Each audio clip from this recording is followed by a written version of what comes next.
Thank you for joining this webinar. This is Mónica Arenas from Futures Without Violence, and this webinar called Supporting Survivors of Trafficking Who Have Been System Involved is supported by the Office on Violence Against Women, U.S. Department of Justice, and we thank them for their support, and it's part of a project of Futures Without Violence called Building Collaborative Responses to Traffic Victims of Domestic Violence and Sexual Assault. Welcome everyone again. Please introduce yourselves in the chat, and thank you for participating.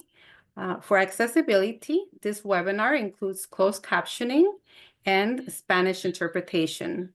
We will take a brief moment to review logistical instructions.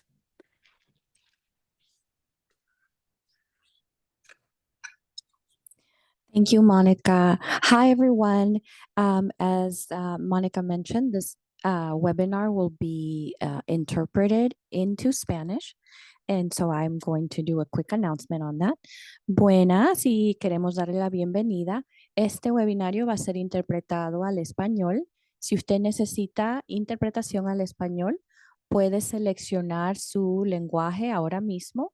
En la parte inferior de su pantalla van a ver un globo terráqueo o puede ser que vean un menú con 3 puntos que diga más o more. Seleccionen ese menú y seleccionen español.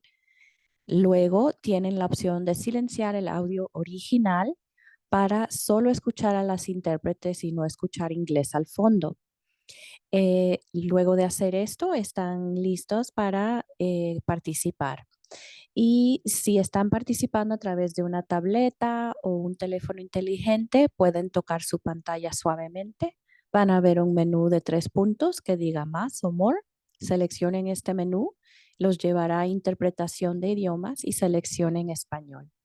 Nuevamente tienen la opción de silenciar el audio original y al hacer esto pueden seleccionar finalizar o done para activar el módulo.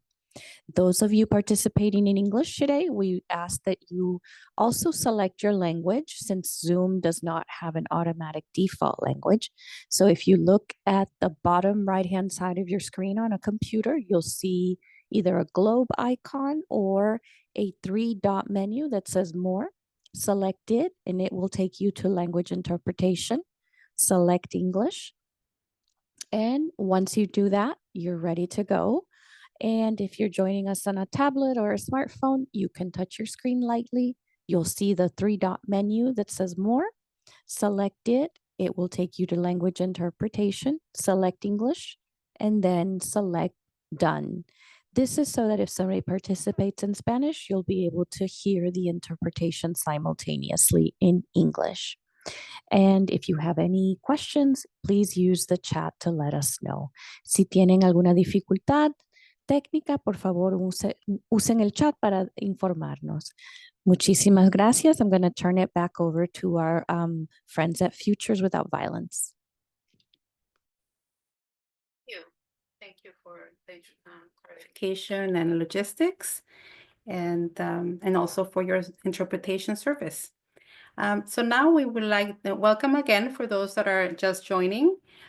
This webinar is on supporting survivors on trafficking who have been system involved. And we just want to review briefly a few group agreements. And because domestic and sexual violence and human trafficking are prevalent, we assume that there are survivors among us. So please take care of yourself first. Respect confidentiality. The chat is public and all voices are needed and welcome. Feel free to share your ideas, thoughts as the presentation is going on, as well as share questions in the question section in the webinar platform.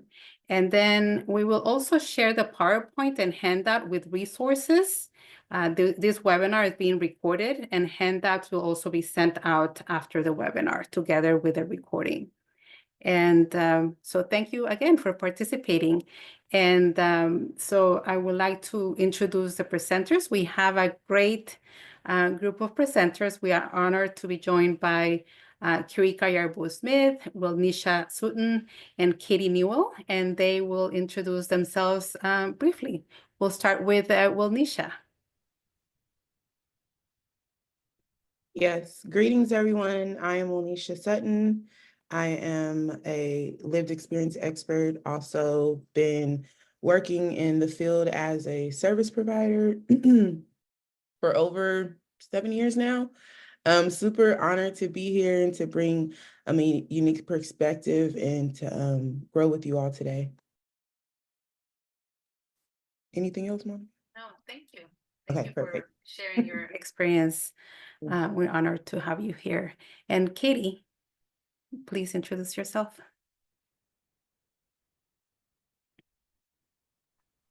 Hi, everyone. My name is Katie Newell. I am the Human Trafficking Case Manager Coordinator here in Vermont. I am so honored and excited to be here. So my position, I provide low barrier services to individuals who have experienced exploitation or are at risk for experiencing exploitation. And my office is within law enforcement. And so I am so excited to be here today to share with you how we walk with individuals who have had experiences of trafficking and are able to build trust and collaborate throughout our state, even though we are operating out of law enforcement, and able to show the individuals that we serve that we are not law enforcement. So I'm excited to be here today. Thank you. Thank you. And we're also honored to have Kirika Yarbo-Smith, who will introduce herself. All right. And Thank you, Monica. thank you. Welcome everybody. I'm really excited to be here with you all to really have this important discussion today.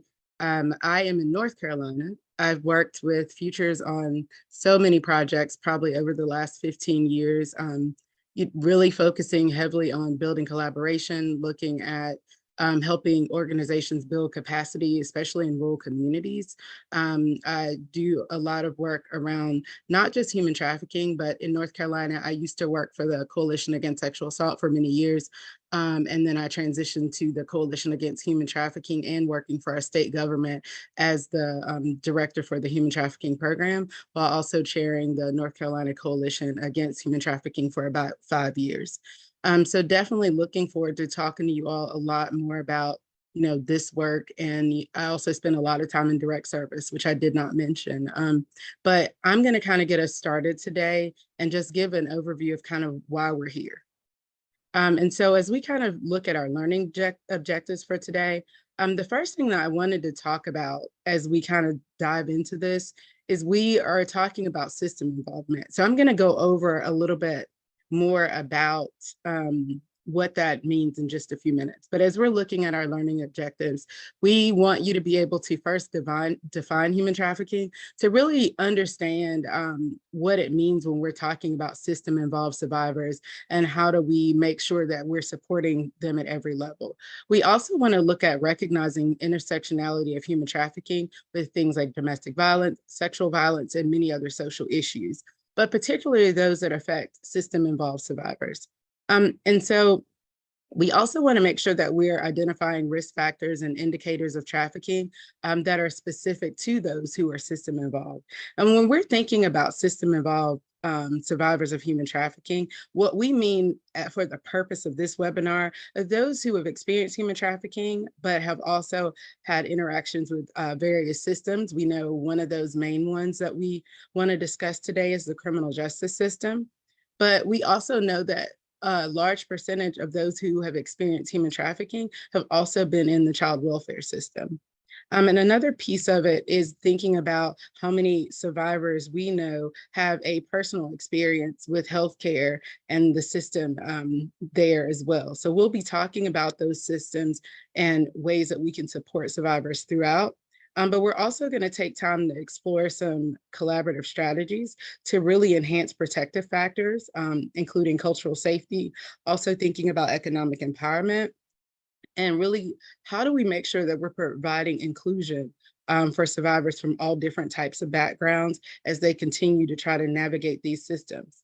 And as we're talking about, and we're going to the next slide, and we're talking about systems, I think the thing that we want you to kind of have in your mind as we move through this webinar today is that when we think about survivors of trafficking, we know that a large percentage of them are from historically marginalized communities. And we know that when someone is experiencing polyvictimization, so more than one type of victimization at a time, whether it be human trafficking and domestic violence or human trafficking and sexual violence. But when they're experiencing more of those and also having these multi-layers of trauma, it is a lot harder as we think about navigating systems to really have, you know, that moment to really process what it means as we're going through all these different systems and to have to do that a lot of times on their own. But so today, as we start talking about what we're here for, we also want to take a minute to look at those elements of trafficking. We won't spend time on Human Trafficking 101. And then every presentation that Futures does, we include some information around this, but really thinking about what is trafficking, so you know that you want to have your action. So was someone recruited, harbored, enticed, any of these things on this list? So basically, how did that person get into the situation? We want to figure that out. And then we want to identify what the means was. So, you know, was it through force? Was it through fraud? Or was it through coercion? And so again, that's one, how did the person get in the situation? How's the person being kept in that situation? And then finally, we want to be able to identify a purpose, right? And so what was the purpose for which that person was brought into the situation? Was it involuntary servitude, debt bondage, peonage, when they're actually having to pay back you know, funds, or they're bonded to their trafficker simply because they have to pay back funds in order to get out, which we know is never a never-ending cycle. And they never actually can pay that off. And then also the sex trade. The only caveat to these that we want to make sure that we highlight is that if someone is involved in sex trafficking and they're under the age of 18, it is automatically considered human trafficking, unlike labor trafficking. And when we're looking at, you know, those things for the under 18, it's the recruiting, the harboring, providing, maintaining, all of those things for the purpose of commercial sex. So just wanting to make sure we're all on the same page before we kind of dive into this webinar today. But next slide. So as we kind of think about some of the intersections, and I'm so excited, I didn't say this in the beginning, that I am working today with Wilnisha and Katie, simply because I've worked with both of them in various capacities before, but I truly understand their work and how a lot of the pieces of what we're talking about today really connect to all the things that they're doing. So you're going to enjoy hearing from them about some of this. But I think one of the things that I wanted to highlight as we move into intersections is really thinking about what are some of the ways that we can fully discuss supporting survivors. And in order to do that, we have to make sure that we're naming some of these things, right, that are intersectional. So not only is someone experiencing human trafficking, but they're oftentimes, you know, having a situation where it might be teen dating violence or sexual assault, or they may be experiencing intimate partner violence, but they're also thinking about things like, what about the past traumas that they've experienced, their socioeconomic status, race and ethnicity, disability or ability. So thinking about how all of those things really intersect these issues when we're talking about systems.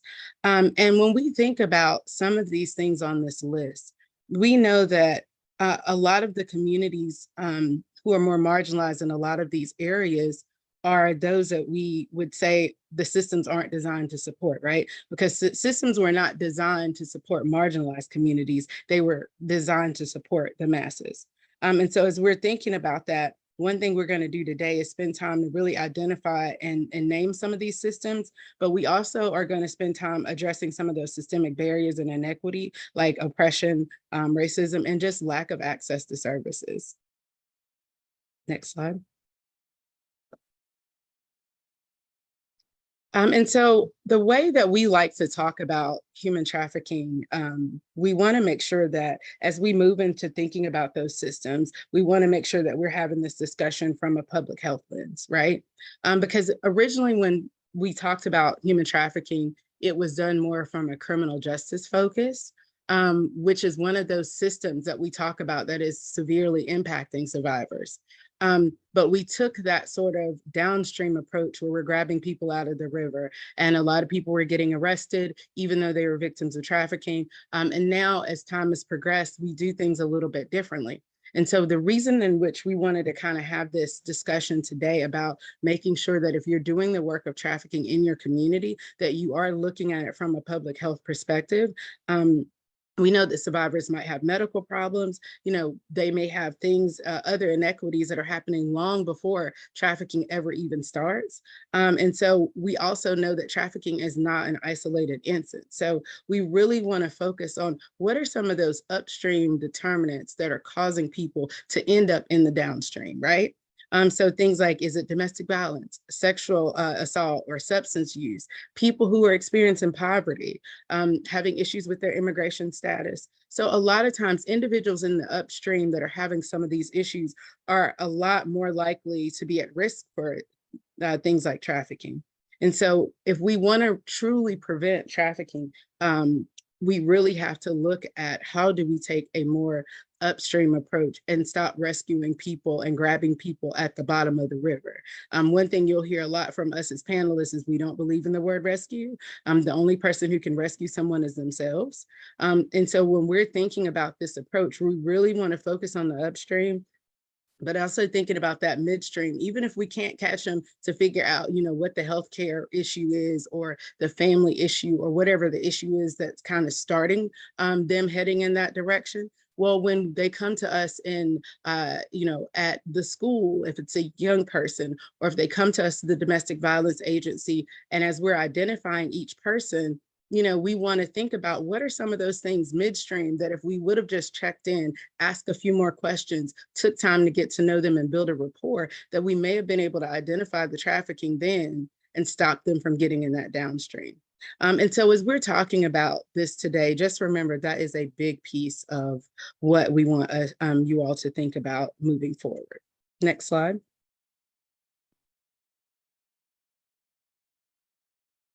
And so I'm going to turn it over to Nisha for the next section.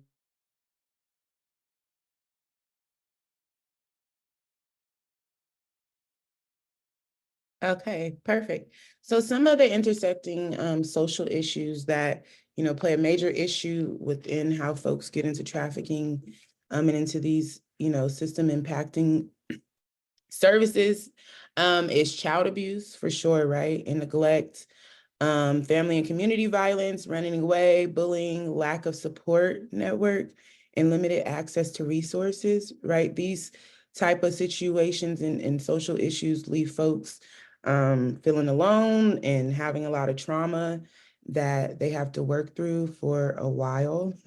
It doesn't happen overnight. Healing doesn't happen, you know, as soon as you start getting connected to certain services.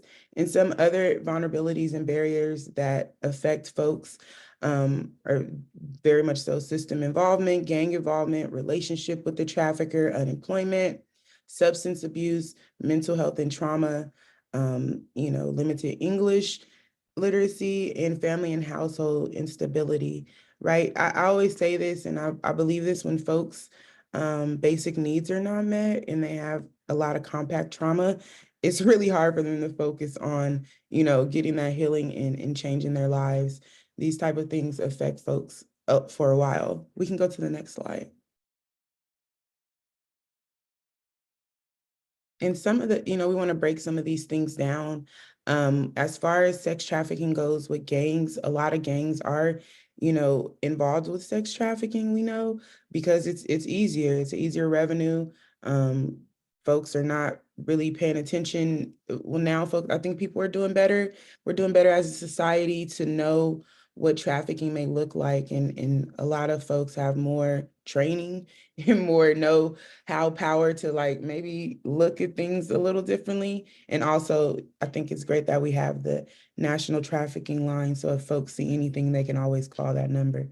And then a lot of survivors are forced and coerced into criminal activity, especially as youth. They're more subjective and more influential to get into gangs and to get into criminal activity just to satisfy the trafficker, and to also help out, I guess, the criminal brand. Also, youth may be less likely to seek help due to the fear of being charged.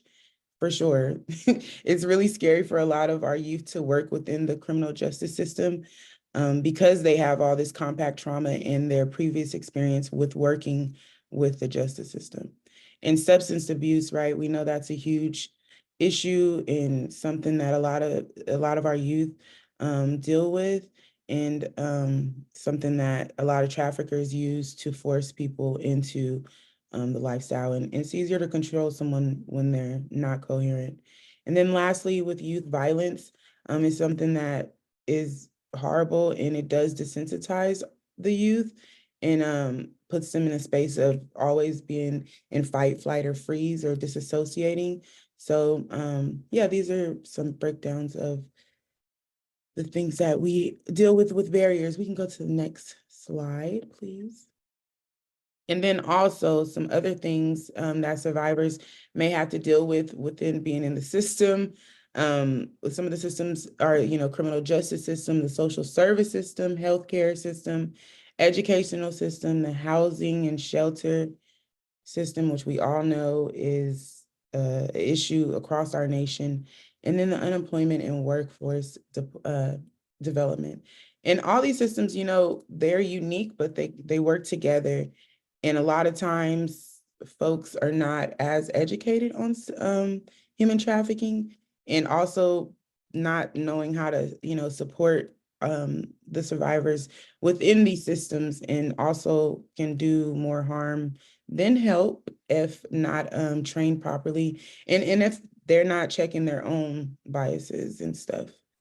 And we can go to the next slide. And then also, these are the reasons why survivors stay in this cycle of being in the life, right? It's really hard to get accessibility to these services. And then once they do, a lot of times they don't feel like they're being served properly after they're being vulnerable, right? You get into this meeting and then you're telling your whole story to this person. And then a lot of times folks are not creditable on knowing how to really help survivors, and also really have the capacity to have like empathy and sympathy for them, right? And so a lot of survivors feel like they're in this cycle of never ever getting out of these systems and these barriers, right? And it's really tough. As a survivor leader, I can definitely say that I can relate to this. Yes, and it's something that, I know that we're working on as a community, but definitely something that we have to continue to work on. A lot of folks are trauma-informed trained, but they don't practice it, right? And I feel like it's something that we have to continuously practice. It's like a muscle, because, sometimes we get desensitized and we have things that we're going through. So I think that we need to always check ourselves and tap in with ourselves, so that we're able to help these survivors, and we're not another barrier for them, right? We can go to the next slide. And then some ways of criminalization of survivors, right? And this only makes it harder for them to get out of that cycle. If you have any type of criminal history of prostitution, any type of criminality, or a lot of times disorderly conduct is a thing that folks are getting arrested for, loitering, obstruction in public places, of course, false identity, because a lot of times, survivors don't want to identify themselves and have their real identity when they're out and living the life. And then also, of course, substance abuse and car theft. The beauty is that we do have criminal vacature that a lot of our states are practicing, and I see it happening nationally. At the same time, that's still a new thing. So it's still kind of tough, and a lot of survivors don't have the capacity to go through the whole process. I've went through the process. It was very lengthy. It could have been re-traumatizing if I didn't have the support system I had. And also I was like one of the first survivors in San Diego, California to be able to do it. So, well, in LA as well. And so when we did it, it was like, you want me to, what? You want me to destroy this person's record? So sorry, folks, if folks don't know what criminal vacatur is, it's a opportunity for survivors and victims of crime to be able to get their record destroyed, not expunged, not cleared, but they have to destroy everything because you were a victim when you did those crimes. And so, yeah, the process is very lengthy, but it is beautiful once it happens. And I hope that it becomes easier for more survivors across the nation. Next slide, please. And then, of course, you know, there are unique needs that survivors have, depending on their circumstances, right? They need folks that are going to advocate for them, and they need to feel safe. They need the legal assistance because, yeah, I can get out of the life, but if I have a criminal history, I'm not going to be able to get a job. I'm not going to be able to get housing. It's going to be very hard for folks to live a regular life. And then housing, oof, we all know, right? I mean, and if we don't know, it's horrible, and it's disheartening. And then of course, health and dental care. A lot of times we work with survivors, and I say this often as well. People think they're like, oh, you want to change your life? Okay, great. You can go to school, you can get a job. And that survivor's like, I just want to go get my teeth done. Or I just want to go get I don't know, go get an examination, you know, like before I start doing that. So that's why it's good to listen to survivors, because they know their needs, right? Within their circumstances. And then also the trauma that they're dealing with. Education is a good one. I mean, the need that I see a lot of survivors having. Come on, teeth. I'm sorry, y'all. I'm looking at the comments. And then also, you know, debt and credit. That's something that Katie talks about often. Like, you know, people think you could just get out of life again. You're good to go. Just get back out there, get in society. But if I don't have good credit, and we all know that, if I don't have good credit and I'm in debt, it's going to be very hard for me. It's hard for us folks, right, that are a little more privileged. So it's going to be very hard for folks that have more barriers against them and trauma that is consistently, you know, weighing on them. We can go to the next slide. I actually think, yes, I'm turning it over. Oh, we're going to a poll. Yes, thank you, Wilnisha. Yeah, so this slide is actually just related to what Wilnisha was just discussing.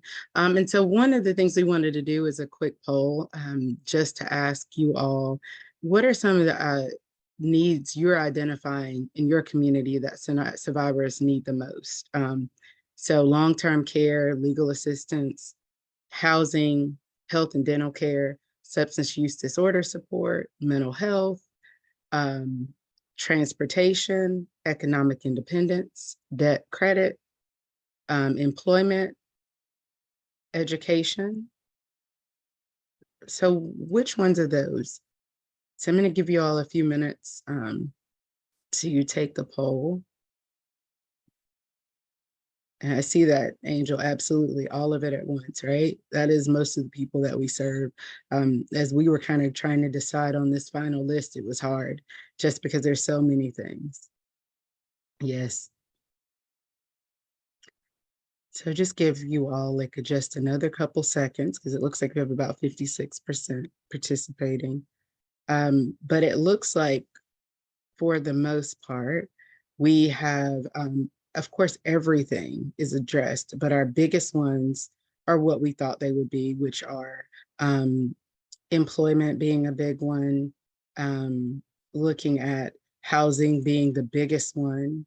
I see you trying to think of what else is up here. Employment, housing, and mental health are sort of the main three. So I think we kind of anticipated a lot of this. And so we're going to kind of go to our next slide, but we're going to talk a little bit about a couple of these areas. But I think one that we won't be talking about as much in detail is mental health. And I think as we're thinking about mental health, I think that's just something that we see with not just human trafficking, but domestic violence, sexual assault, child abuse. It is really hard because of the intensive mental health needs that survivors have, but especially when we're thinking about survivors of trafficking. Like I mentioned in the beginning, when we know trafficking is really, just a layer of different forms of victimization all wrapped into one, and then we're thinking about all those multi-layers of trauma, the long times that people are experiencing these traumas, and so really thinking about those, mental health is a huge priority, and so that's something we definitely see. I think the other ones that we wanted to kind of highlight was housing. We know that housing is something that is huge. I see a few people are saying, like Melissa mentioned, that mental health barely exists in Iowa. I think that's a lot of our rural states, unfortunately. So we're going to go to the next slide. But as we're looking at that slide, let's think a little bit about housing and the fact that it's, a priority. And as we're thinking about it, it's a really big concern to survivors, especially when we're thinking about making decisions for their future. We want to tell survivors often when they're in front of us that we are there to support them, that we can help them, find places to go and things to do. But if you can't simply tell me, where am I going to go to feel safe? It is a really hard thing for me to feel like I can trust you to have those conversations. And so when we're thinking about it, we want to make sure that we're offering a safe and stable and alternative housing that's away from the people who harm them if possible. I think when we're thinking about housing being a priority, one thing that we see is that there are a lot of barriers to housing stability. We have a lot of survivors have experienced multiple evictions. It could be due to incarceration. It could be due to other pieces of things that are happening, but also survivors who might have substance use history. We see it when we think about them just having a criminal history. We know with employment and housing, that's one of the things, unfortunately, we often have to answer is if we have a criminal background, and it does, even though sometimes people say it won't impact, it does, right? Because again, as I mentioned in the beginning, we are looking at systems that were never designed for most marginalized communities, and especially people dealing with trauma. And so we want to think about the fact that, they may not have valid identification or identification that's recognized in that specific community or area. Absolutely. I've seen where people have to pay double deposits as well. So thanks for putting that in the chat. But also, are they even eligible for affordable housing programs? Sometimes, just being a survivor or being previously incarcerated, or depending on immigration status or different things, people may not even be eligible for those programming. So let's go to the next slide. But as we're thinking about what are some of those strategies that we can make sure that we have in place, because we know that housing either way is such a huge barrier for survivors and a need. So if at all possible, just trying to figure out how to have MOUs in place with shelters. One thing that we did in North Carolina for a while, we worked with our public housing authority, and while they're not always in the best areas, one thing that they were able to do was give us 10 vouchers that we could assign to survivors of trafficking and their families. And if a landlord would take it, they didn't have to be in a public housing space. It could just be a landlord that was willing to take those vouchers. We could actually use those for trafficking survivors. And again, I said 10. So when you think about 10 vouchers, that is not a lot. And it doesn't reach a lot, but it was something that we did do for a little while. So it was important for us to build that relationship with not only private housing, but also public housing. And then really coordinating with legal services, because a big thing that we're going to talk about a little bit later is the focus on really how do we help clear criminal records? Because as we know, that is such a barrier. Even when we're thinking education, a lot of times colleges and universities ask about your criminal history. So I've worked with a survivor in particular who one of her biggest dreams was to go back to college. And one of the things that was a barrier for her was because she was asked on the college applications about her criminal history. And her history was as a result, direct result of her human trafficking situation. But, you know, on the application, they don't ask about that, right? And I'm seeing a lot of good comments, so I want to make sure we're highlighting a few of these. I see one about just the double deposits and people not being able to afford housing, but providing community support for survivors and eradication of stigmatization and discrimination into the helping people reintegrate into the community, and just making sure that resources are accessible. So we have a lot of things that are going on in the chat, and we'll definitely try to keep mentioning those as we move throughout. But, you know, really, if you can't do vouchers, we want to think about how can we work with some of our providers to simply just adapt their policies and their procedures when we think about housing. A clear example that we had was even just with mental health. I will say one thing that we did, since that was one that came up a lot in the poll, was that we asked our mental health providers, if nothing else, revisit your no-show policies. If you have 1 or 2 no-shows and the person is no longer able to receive services, then a lot of times when we look at trafficking survivors who have experienced so much trauma, we want to think about that, right? Will they miss appointments? Absolutely. Will they have childcare issues? Absolutely. And so thinking about how do we fix our policies so that they're actually designed to support the people that we're putting in place to serve. And so then I think the last one on this slide is really focusing on making sure staff are trained, right, on human trafficking and what are those needs of survivors, not just the house itself, but the physical safety, the physical space of housing, you know, things that they might need to make a house a home, because it's one thing to give them a building, but it's another thing to help them understand, you know, how to make it a home so that it feels stable and it's something that they can see themselves being in for a little while. So we'll go to the next slide. So we talked a little bit about housing, and our next piece is we wanted to highlight education and employment needs for survivors. And so a few things that we just wanted to highlight when you're looking at ways that you can support survivors who have been system involved.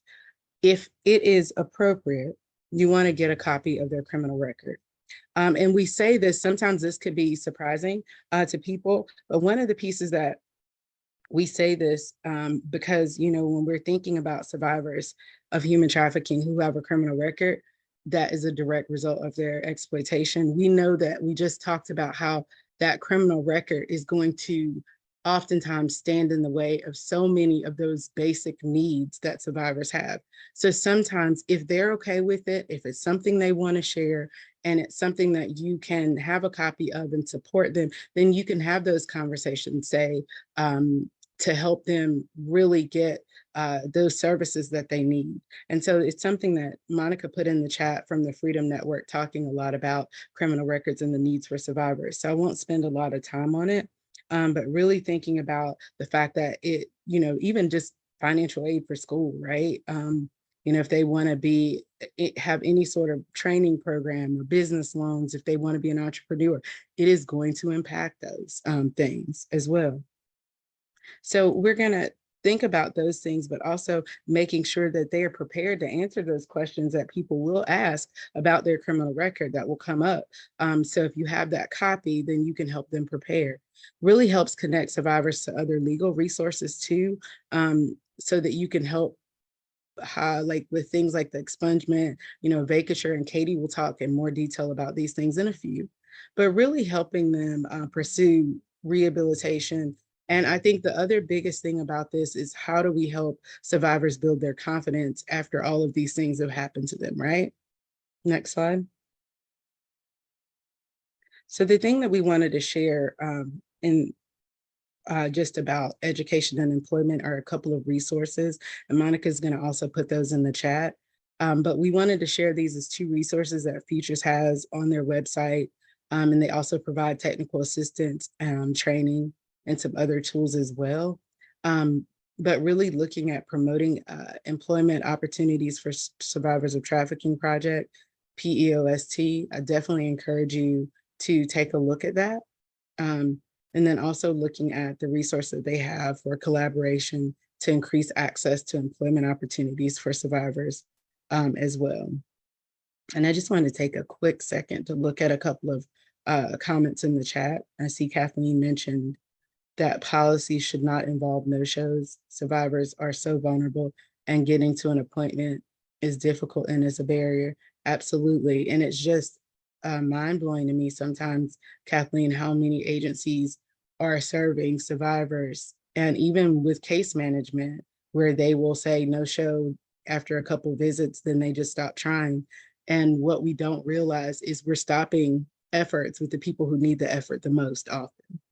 And I see that Ann mentioned that one thing Casa Cornelia is doing in San Diego County in regards to housing for immigrant victims is to expand their network of support into the faith-based outreach and to get support from other networks that they have not connected with. And I think this is amazing. I think we oftentimes forget about there's so many groups who aren't doing the exact same work that we're doing, but we can provide training, we can provide resources, we can provide support. One thing I have oftentimes cautioned people in my community and that we're working with is on how to make those connections with businesses in your local community. They can provide so many resources and support for survivors with ever having to come face to face with the survivor or that lived experience expert. I think sometimes we as advocates get a little concerned about people getting in front of the people that we serve, which within great reason, but there are ways that we can tie in businesses and faith-based groups and churches and not have them actually interact with the survivor. Let's say your program needs computers and able, so the survivor needs clothing or different things to help with getting a job interview or securing that job, or if there's things like help with their resume. So just thinking about creative ways that you can support survivors with other resources. So thanks for that, Anne. We'll go to the next slide. And so one thing we want to kind of move into now is just talking about some of those collaborative strategies, because one thing I always say is that there is no one agency, person, of course, but no one agency that can do this work alone. When we talk about the multifaceted way in which trafficking happens and how people are experiencing trafficking. And if you know of any agency, please send it, because I don't know of any agency across the country that is able to do this work solo. So in order to do this work, we want to figure out ways that we can help really increase protective factors, so cultural safety, and really help with economic empowerment for survivors from diverse backgrounds, because that's what they need in order to really fully navigate these systems. And so we're going to go to the next slide and take a look at some of these different community resources. And so as we're thinking about some of the community resources, one of the things that we want to think about is making sure that we're identifying and really promoting what are those resources in our community that are available to support survivors with their trauma experience. Because I can't say trauma enough, because that's one of the biggest things that we want to make sure that anyone that is supporting survivors who have, experienced system barriers and issues, is that they are trauma informed. And not just they know the word trauma, but what does it truly mean to be trauma informed and survivor centered? And we'll talk a little bit more about that as we move along as well. But really making sure that you're mapping out those resources so that you not only understand what those available resources are, but if you have a survivor in front of you, you're able to offer them, as opposed to having to go look and figure out the connections, because we know that's a part of building that relationship and that rapport. And so being able to create some partnerships with other local service providers to help pool your resources. I think right before we started, Katie was talking about being in rural Vermont, and as I'm in rural North Carolina, one thing that we have to learn to do when people in our communities are oftentimes wearing 5 and 6 and 7 different hats at one time is really how do we make sure that we're pooling our resources and making the best use of our time and dollars that we have and assisting clients the best way we can. A couple other things is just making sure that we're filling, service gaps and not duplicating existing efforts. And if it's nothing else but trying to figure out how to develop some train-the-trainer models so we don't have to be the ones going out to train everybody. And then also finding some placements for students in different areas like social work, counseling, or healthcare. And so we can go to the next slide. And then I know there are quite a few agencies in the comments that are really working a lot to help clients get residency and immigration and housing stability. I see a couple, so I would encourage you to connect with each other as well. I think that as we think about some of these things, we want to not only think about what are some of those resources, but we want to start thinking about how do we build some of these collaborations in advance, right? So what I would say is the first thing is to go ahead and have you what we call a phone tree or a list of people that you can go ahead and reach out to when you know what those short-term or long-term needs of a survivor are, and really have that available so that you can easily provide that to the survivor or support them. And I oftentimes say that, we in the DVSA or domestic violence sexual assault world, a lot of times we do, when we think of our empowerment model, we give the survivor oftentimes the resource to connect. We always say with trafficking, it's a really good thing to do a warm handoff and make that connection. Because we're again thinking about people with multi-level trauma and all of these different types of victimizations happening at once. My brain is overloaded. I sometimes don't want to process all of this, and you're throwing all of these resources and all of these different agencies and things at me. I need some help. I need some support. I need you to kind of help, me make those connections. I don't need you to do it for me, and I don't need you to rescue me, but I do need some, help with just kind of making those connections. And so I think making sure that if you're able to identify some single points of contact within each agency, it's always helpful so that you can do those warm referrals, having MOUs or protocols that exist between your agency and theirs, really making sure that you are clarifying confidentiality needs and the limitations. And I pause on this one because I think this one is so important, because a lot of the best relationships between agencies and then those relationships between agencies and the clients that they serve are broken because we haven't clarified to the other agency and the survivor what things can be held confidential and what things might need to be shared. So it's just important to make sure that you're practicing transparency in your relationship with the survivors that you serve, but also with the agencies that you work with, right? And we've talked about housing, but just confirming those things and reaching out to your community health centers. I think a lot of times we forget about our community health workers are oftentimes trained to support the health needs and urgent care needs of survivors, and also able to do it on a sliding scale. And so just thinking about who are those groups in your community. So we'll go to the next slide. And so now I've just kind of talked a little bit about what it means to collaborate, but this is just a perfect opportunity to bring Katie in to talk about her experience in Vermont and all of the collaboration that they're doing. So I'm going to turn it over to Katie.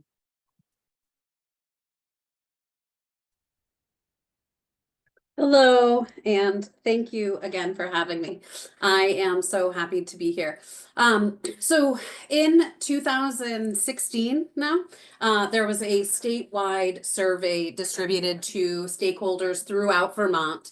And through that process, it was identified, I think it was sent out to 1,500 individuals, and 361 responded saying that Vermont lacked a dedicated case manager housed in a law enforcement agency to coordinate support and services for victims of human trafficking.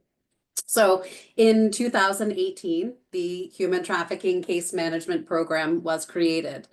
We use a harm reduction approach and provide low barrier services to individuals who have experienced exploitation or are at risk for experiencing exploitation. And we are working with individuals who may be experiencing or who may not fit that legal definition of trafficking, but they are engaging in work to meet a basic need. So that could mean trading sex, drugs, or guns for money, food, or a place to stay. We understand that both involve the exploitation of individual vulnerabilities predicated on those social inequities and marginalized populations. So it is our role to walk beside the individuals that we are serving. We are not experts in trafficking. We are learning every day from the individuals that we are serving, and to learn to get to know them, to understand how what their unique experiences are, and to help them navigate this incredibly complicated system that we are in. And so we work as a neutral point of contact to accompany the service user really wherever they go. An example of this, and as we've mentioned, Vermont is a very rural state. So so far this year, I have traveled 8,764 miles serving clients throughout the state of Vermont. That mileage is only for my work. That is not my other personal travel or mileage. So the goal of our work is to provide to build a meaningful relationship, to build a foundation with the individuals that we are working with through establishing a hopeful relationship and working with them to assess their needs. And so it is important to understand all of the different options that may come up for an individual who has experienced exploitation. The Trafficking Protection Act is a survivor-centered law, and the survivors will benefit regardless of their manner of entry into the US. What I will mention is that 98% of the individuals that I have served since 2017 are Vermont residents of the United States. But it is really important to understand the different options, but not to exclude or pick one option over the other without considering all of the pros and cons. It is also very important to know who to pull in as a team member for individuals when we are working with them around as finding those programs that are created to assist the survivors and to include legal services and immigration remedies. So the TVPA enables the trafficking survivors to obtain that medical care that is so important for them, witness protection and support around being a witness, housing assistance, and also could help with obtaining that immigration status. It is so important for us to recognize that victim protection is not contingent on successful prosecution of a case. And so when we're talking for what are the protections for survivors in the criminal justice system, and when we're talking about a victim, it is so important that the victim should always have a choice on how they want to move forward in a case. And so we want to be explaining what the protective orders are an option for them, right? And that includes the conditions of probation, not either for the survivor and or for the perpetrator. What I think it is so important to highlight when we are talking about criminal protective orders, like a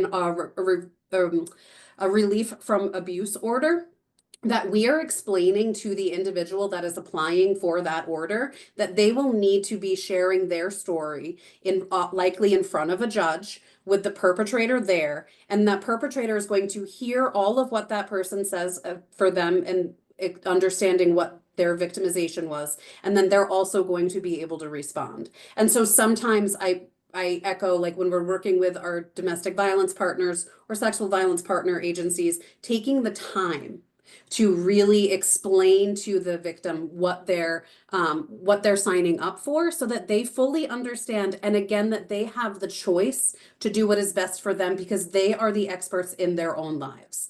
So as we're talking throughout this time that we've been together, we are trying to tell you that it is so important to build a team around the individuals that we are serving. And that includes, involving that victim witness coordinator. Most states have them. We have them for a state level and on the federal level.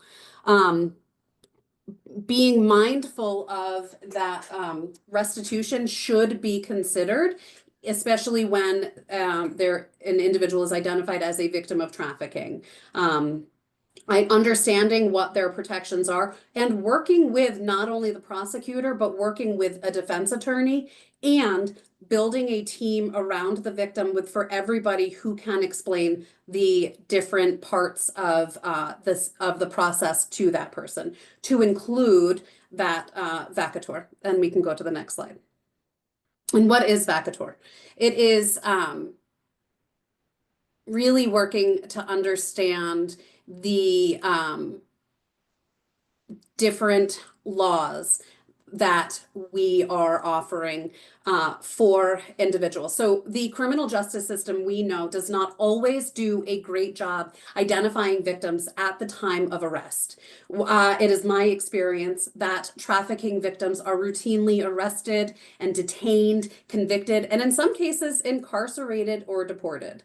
In Vermont, over the last few years, finding adequate resources for our service users has been proven incredibly challenging because our service users are often seen as criminals within our justice system. And that means being forced to pay a debt through whatever means necessary.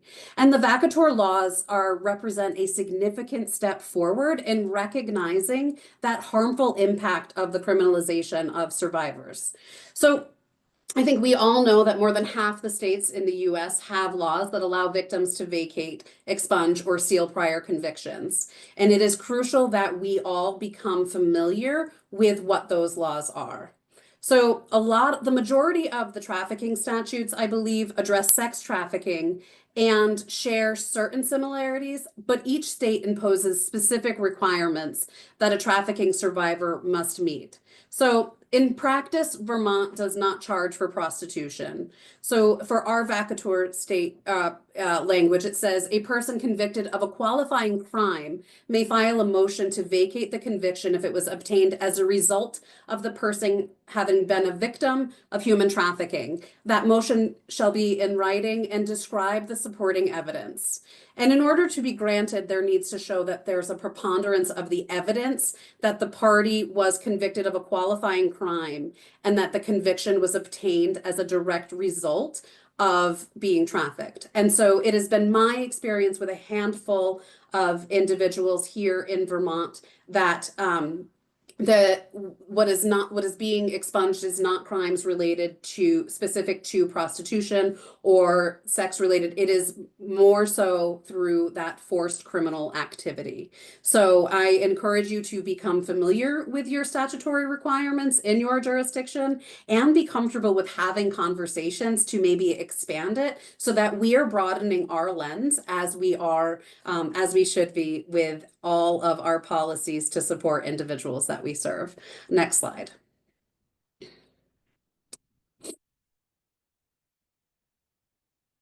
When making connections, I am going to echo Kiriko when she said, how do we fix our policies to support the individuals we serve? We need to be doing that. Everybody so many people are working with individuals who have had experiences of exploitation, but they are not changing what their policies and procedures are. So if we could start working towards that, that would be so helpful.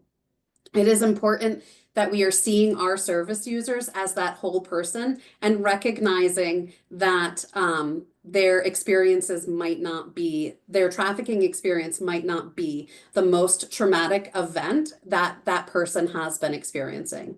And so making connections with law enforcement, I know that we could go on and on about how to build relationships with law enforcement. And honestly, it's showing value. It is showing that I am showing up with you to support individuals who have these experiences. So while law enforcement is identifying a potential victim or investigating a case where we know that there are victims involved, that we are showing up to offer that assistance and to prove, just like we are showing and proving to the individuals that we serve that we are trustworthy and that we can be trusted, we also need to do that with our community partners.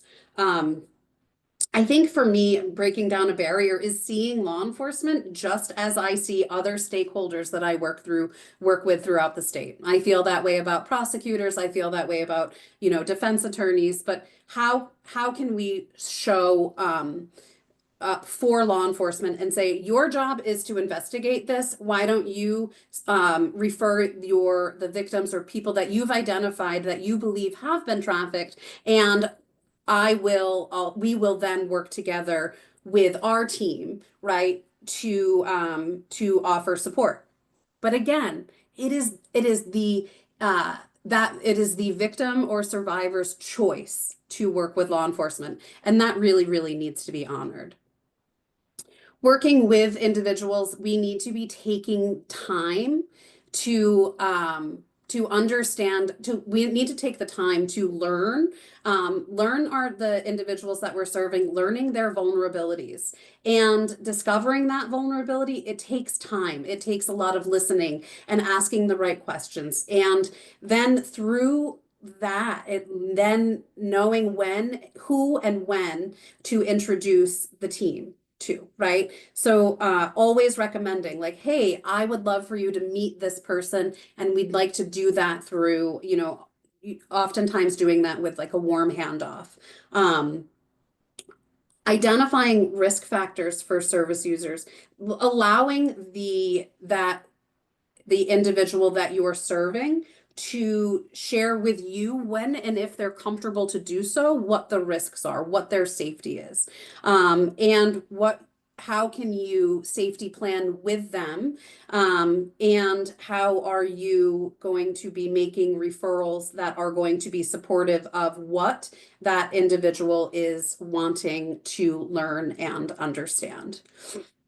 I see that it's team approach when feasible. This is really the only way that any of us are going to sustain in our work is by teaming. We need a team just as much as we need our clients and our service users to be teamed. And when we're talking about teams, identifying your team early, recognizing that and maintaining your relationship with the stakeholders throughout your county or throughout your state that you are working with, so that when you need something, that you have that relationship established and you know what they are able to offer and what they may not be able to offer. I know that a lot of us are working with adults and youth, and it does look a little different. However, I want to echo that when we are working with youth, that we are offering options that we maybe as the adults in their we should be able to offer them options, like the adults on their team, or that we should be able to all come together and consider a couple options that we can then offer that youth so that they can have some sense of choice. Yes, victims and survivors are always reluctant to make reports of abuse to law enforcement because they've been let down. I understand that. It is I share this with our law enforcement partners, that when even if it wasn't a trafficking experience, when somebody has an experience and it is not followed through by how we understand or think that it should be, right? There's this thing called life versus law. And what we as civilians and what we believe and perceive that law enforcement can, or what law enforcement can do. And I think it goes back and forth, right? Law enforcement probably has a perception that we've got magic wands and we can walk in and make everything better. But no, I feel like validating that. And I tell the individuals that I serve all the time, yeah, you're right. The system sucks and it's failing all of us. And how can we still push through? But yeah, it's so important that we are, yes, law enforcement agencies, yep. That we are teaming both for adults and youth. Next slide, please.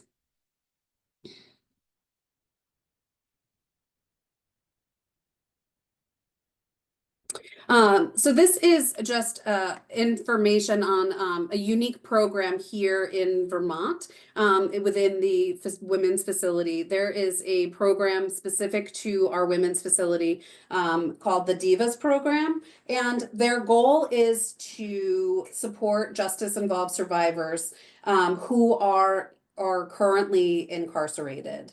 And we are meeting with service users during that who we've identified or may be identified that have had experiences of exploitation, that we are meeting with them during their incarceration. So as a case manager, I'm going in and working with the Divas program. I would say they are probably one of the top programs that we work with for referrals and support. And we're meeting with the service users during incarceration to start building our rapport and helping them identify what needs they may what we need to plan for when they are leaving the facility. It is also a good time for us to take the time to learn about the individuals that we are serving, to then sometimes identify them as a victim of trafficking, and then we're able, to provide some psychoeducation and advocacy to law enforcement or to a prosecutor or speaking to their defense attorney, so that we're asking them to look through that lens. And then Divas is also helping support. We're working together with the Divas program to help coordinate the support, and then organizations wherever the individual may go throughout the state, so that we are providing wraparound services so they're not feeling alone when they leave the facility. Okay, next slide.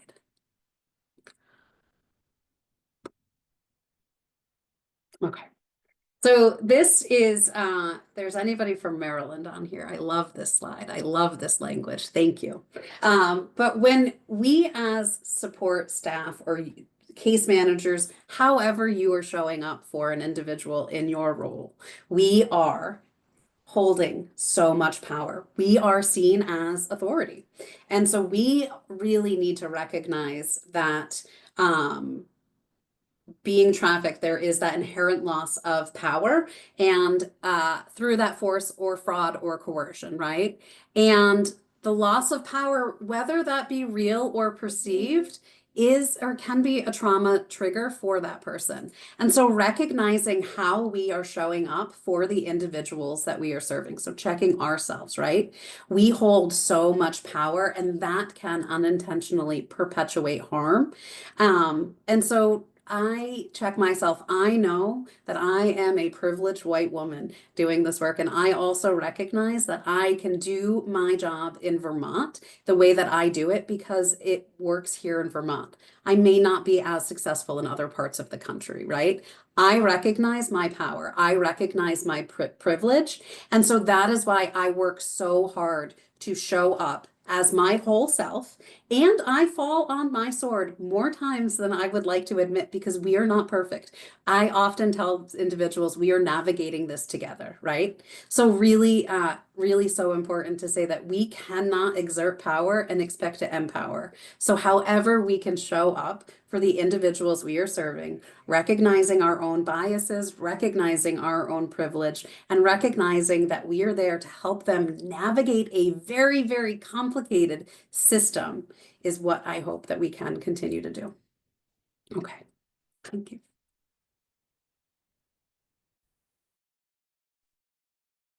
Great. So I think this is me. So I think one thing that we wanted to kind of highlight is, Katie had a very good point as we're kind of ending talking about power versus empower. And we wanted to look at how do we make sure that we're supporting survivor, not only supporting them, but providing some safety in the work that we're doing with survivor, right? And so one of the ways that we look at this is we think about cultural safety. So this was a pyramid that was created by KY's Consulting Group, so my agency, but we created it looking at how culture really plays a part in how people can feel safe in different environments. And so when we're thinking about supporting survivors and doing this safe, doing this work, we want to think about it on different levels. At a bare minimum, your agency needs to make sure that you are being aware of what survivors, need, what their diverse background, culture, things are, and their customs and traditions, because that plays a part in who they are and how they can feel empowered to not only to continue receiving support, but also in their rehabilitation and as they kind of continue their self-discovery. So we want to think about awareness and just making sure that we're recognizing the differences within people. And I think the next level is thinking about humility. So when we're thinking about humility, we're not just recognizing the differences within people, but we're also making sure that we have really understand and reflect on our own cultural biases, and that we're able to be respectful of the relationships with others, right? So sometimes it's just about understanding that we don't know everything, and we won't know everything about another individual's life, culture, experiences, anything, but it's our job to learn what we can and just be respectful and open. Then our next level is really thinking about being responsive, and how do we make sure that not only are we self-reflecting and doing the work internally and making sure our agency is doing this work, but that we're actually adapting our behaviors. We're changing our services. We're looking at our policies. We're doing all of those things so that we can respect the individual's beliefs, their practices, and just simply their way of being. We may feel like we know what's best for someone, but as Wilnisha mentioned earlier, the expert on their lives is them, right? They know what they need. Our job is to ask and to figure out how we support. And so we want to be responsive. But ultimately, as you're doing this work and you're really trying to support survivors who are system involved, you really want to focus on creating an environment where they can feel safe, respected, empowered. And when we're thinking about that, that just means that, they're free from having to address the unconscious bias in your agency, right? Like, I'm not having to feel like I can't talk to you because your agency has discriminatory practices, or there's some bias that you have that I can't really understand or really be comfortable working with you or feel safe. Also thinking about someone being able to explore their own culture, identities, and really looking at their attitudes, and being open to others. And then we want to make sure that there isn't discrimination within these systems, that we're saying we're designing for people to support them, but yet there's so many practices within systems that are not ideal for marginalized communities and those who have experienced multi-layer trauma. And so we're going to go to the next slide. But as we're thinking about this, we're not going to do this poll just for the sake of time, but just thinking about this, which of the following example you cover systematic oppression as we're thinking about it. And if you're looking at these choices, the answer is all of them. Refusing to provide services to a survivor based on their racial, cultural, ethnic, religious, sexual, or other identity. also shying away from interaction with a particular client with different cultural identity because you don't feel like you have something in common with them, asserting that everyone is equal and that perceived differences are merely superficial. How many times have you heard someone say, I don't see color? You should, mine is evident. When we're thinking about attributing to a client's poverty to bad choices, that's another form of systematic oppression. So all of them, right? And so I'm going to go to the next slide, and I'm going to, I think here, turn it over to Wilnisha.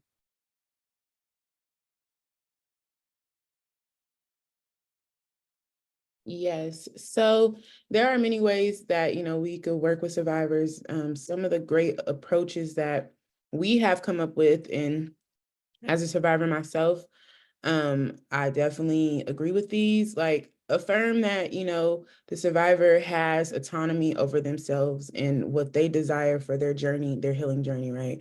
We're there to support, we're not there to take over. And also, as survivors, we don't need you all to save us. We can save ourselves. We're very resilient folks, and we just need tools, right?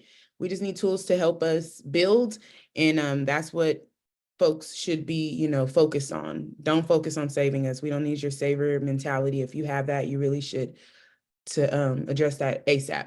Also, seeing the survivor as a unique entity and characteristic, opposed to just like their trauma and their, what they've been through and what they told you. We're more than our trauma. We're more than just a survivor. We are whole humans just like you are. So yeah, please be mindful of that and recognizing that, the person likely has experienced many traumas. Like Katie said, trafficking may not be the worst thing that happens to them. Maybe that's the worst thing you've heard because of your privilege, but that's not the worst thing a lot of us have been through. So be mindful that, yeah, there's other things that people go through that are worse than trafficking. And then building around the idea that the survivor is the expert. Again, we cannot emphasize that enough. Follow the survivor. They know the way to their healing journey. They might not know everything, but that's okay. That's what you're there for. And you can be an amazing accomplice. We don't really, allies are great, but we need accomplice, y'all. We need folks that are willing to get in the dirt with us and get dirty, stand up for us, get in there in front of us. It's tiring being a survivor and then having to train everyone all the time on their biases, on how to serve survivors. And then people, it's a lot, y'all. I'm going to be very transparent. So I appreciate Katie. I appreciate Karika. I appreciate all y'all in the chat that are doing the work. Monica, Kennedy, all you all, because we need y'all. We can't do it by ourselves. We can go to the next slide. And then also, this is just common human stuff, folks. We want to be respectful of people, recognize them, as individuals that are seeking help. Do not push your ideals, your religion, your what you deem as what could be best for them. Don't push that on them. Let them decide for themselves. Of course, introduce them. Folks don't know everything, and sometimes being introduced to something can open you up to something greater than you even know, right? Recognize that everyone is on a journey. It's not about the destination. Them meeting you, I'm going to say this very real, them meeting you may not be the only thing that's going to help them change your life. Like, you might be like, this is great. And for them, you might just be a pit stop. Like, and I always say this, we should be mindful of how we come, right? And like, people are like plants, or they need to be planted. Maybe you're just the water. Maybe you're just the sunlight for that season. Maybe you're just the pot that they're going to be put in and they're going to get repotted later. Do not get so attached that you feel like you're the one that's going to save their lives. And you might do some very thing that, might sprout into greatness, but this is their journey. And then create an open door that they can always come back. And because this season might not be the season that I get my healing. It might be in 6 months when I'm actually have my basic needs met and I can actually listen to you, Karika, and I can hear you. And then Katie, I can feel your heart because now I'm not stressed out about how I'm going to get my kids to school, right? And then let's redefine success, because success to some of us survivors may not be getting a job. It might be being a business owner. If I have been able to own to be able to like go through my journey and be able to be a businesswoman in the streets, I can transfer those skills and become a businesswoman in the, you know, in many sectors. We can go to the next slide. And then some key takeaways is just, you know, contact folks when you need help navigating these systems. We need to do better at that, but also support with safety planning and navigating and mitigating potential harms, right? We understand that we might harm folks, and that's okay, but we just continue to do our work. It's okay. Don't be afraid to mess up, y'all. It's okay. Connect to find a stable living wage job. We know folks need that. And then also assistance in paying off debt and repair credit scores. Y'all know as professionals how hard this is. So yes, survivors need help with this. Managing long-term health and trauma impacts, and then, you know, clarifying the limitations of the systems, right? These are the key takeaways that we want you all to take away from this webinar. And we can go to the next slide. And I think it's on, is it still me? Oh, well, I guess we have a question. Karika, do we have time or? Yeah, you want me to do it or you want to do it? I could do it. What is, if you could put in the chat, what is one item that you plan to put into action from what you just heard? What is one thing that you like, you know what? I'm going to do better at everything. Okay, everything. Or maybe it's just something that sometimes we need our fire to be reignited, right? And we need to be reminded of things. Yes, don't save anyone. Please don't save yourself. And that would be the greatest thing ever. If you show up amazing and you show up healed and healing, that's how you can change folks. I love the power of exchange dynamics. Monisha is about. Sorry, y'all going fast. Y'all typing real fast. Safety pyramid, yes. The plan analogy, yes. Redefine success. Great stuff, y'all. We're so honored to be sharing space with you. I'm gonna turn it over to one of my amazing panelists now. I think it's Monica, right, Monica? Oh, it's Monica. Yes. Thank you. Thank you, Winisha. Thank you, Karika. Thank you, Katie. Great messages and information, great resources and strategies. And we hope everyone, thank you for engaging in the chat, sharing resources and strategies. Please feel free to add other resources there as well and connect. We also want to highlight a few resources and upcoming trainings that you're invited to participate in. We shared a list of resources, that the ones that are on the PowerPoint right now. There are strategies. One of them is that was highlighted, collaborating to increase access to employment opportunities for survivors. And that is something that you can explore, and different resources that are in the handout that will be sent to you as well over email. And we also want to, in the next slide, we want to invite you to upcoming programs. One is a webinar on collaborating to support the mental health needs of survivors of human trafficking. You will receive that information in terms of the link to register in the email. And then we will also have we have a training as well coming up, for which I think you can already register or apply. So this is the Building Collaborative Responses to Trafficked Victims of Domestic Violence and Sexual Assault. And it's an institute that Futures has convened over the last few years. And we have, it's in person, participation is in multidisciplinary teams that include at least one domestic violence sexual assault organization. And so teams of 2 to 4, and that are part already of a collaboration to support survivors of human trafficking, a current collaboration of multidisciplinary team collaboration. And also this is funded by OVW. So if you're OVW grantee, you can use OVW funds to participate. The focus is on providing support for survivors through a collaborative lens and strategies, protocols, identifying resources and needs in the community. It's very interactive, team-focused, and Kirika is one of the lead faculty. And we have also a multidisciplinary faculty, including law enforcement, legal services, and advocacy. And there is, let me see, I think we have scholarships, not many, but please ask us. I think we have 2 scholarships for travel. So that's also an option. And I think those are the main things. We will have also like office hours to respond to questions or to learn more. Please reach out to us and we will be happy to set up a call with you to help you put together a team or just reach out for any questions about the application process. And in the next slide, we just want to thank you, everyone. And we thought we were behind, and I think we're on time for everything. So we want to also take time for you to please provide your feedback. You are able to receive a certificate of participation.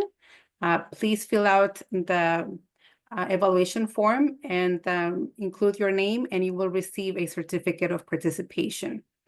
And also, Kirika, I think you're ready to say something if you want to add something. Oh, no. I was just going to tell you about a question. I didn't know, like, when you're finished, I know there's a question about being able to apply from Nigeria, and I wanted to make sure you answered that. Thank you. Yes, so this is for programs in the United States. Because it's focused on the systems and programs within the United States and territories as well. We had an institute back in 2023, and we had a team from Puerto Rico. So yes, we could have also from the territories. And this is also limited to 12 to 14 teams. So it's a small group of collaboratives and also an opportunity for peer learning and sharing with other organizations. And this is more also, the Institute is for organizations or teams that are already established but not well established. And there's have been a lot of transition within collaboratives and organizations. So this is an opportunity also to enhance your collaboration or reconnect, especially after or during the pandemic. And please reach out to us for any resources or questions. I will post a handout with resources as well. And my contact information is Learning at Futures Without Violence. You can reach out to me there, Monica Arenas at Futures Without, or M Arenas at Futures Without Violence.org. I can include it in the message as well. And I think we have a minute for Kirika and Katie, Walisha, if you want to have any closing points. I think we still have a minute. Kirika, did you want to say anything? I was waiting on Wilnisha and Katie first. I don't know, did either one of you want to? Just thank you for your time and energy and the work that you do. Mm-hmm. Yes. Yeah, thank you everyone for participating. And thank you again to Wilnisha, Kirika, and Katie for all your work and sharing your experiences and expertise. And also for those that are participating for all your work with the community and supporting survivors. And and also thank you to the interpreters, the captioners, and for Kennedy for your logistical support. Have a great rest of the afternoon and rest of the week, and happy holidays. And we'll be in touch. Thank you so much for participating. We look forward to connecting with you in the next few days, and please reach out to us. And we'll stop the recording.